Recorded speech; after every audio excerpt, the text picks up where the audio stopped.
लहानातल्या लहान माणसापासून आपल्या भारतीयांना सोन्याची प्रचंड अशा प्रकारचं वेड आहे, प्रचंड अशा प्रकारची आवड आहे आणि ही परंपरा सुरुवातीपासून चालत आलेली आहे।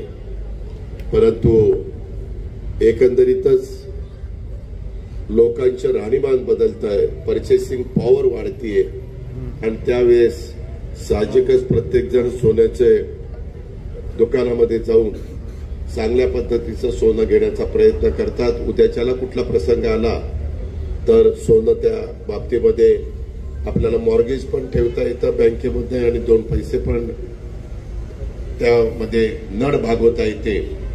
आपल्या इथं काही गोल्डन मॅन म्हणून देखील काहींची ओळख आहे, काहींनी तर सोन्याचे कपडे शिवलेले होते तेही आपण बघितलेले, पण ते अति होत आहे। आणि माझ्या पुरुष मंडळींना सांगायचंय, तरुणांना सांगायचंय की सोनं आपल्या मातेच्या, आपल्या पत्नीच्या, आपल्या बहिणीच्या, लाडक्या मुलीच्या अंगावर शोभून दिसतं, पुरुषांच्या अंगावर सोनं शोभून दिसत नाही। त्याच्यामुळे त्या भानगडीत काही पडू नका। उगीच आपण त्या बैलाला एखादी साखळी घालतो तशा प्रकारच्या साखळ्या सोन्याच्या घालतात आणि येतात समोर।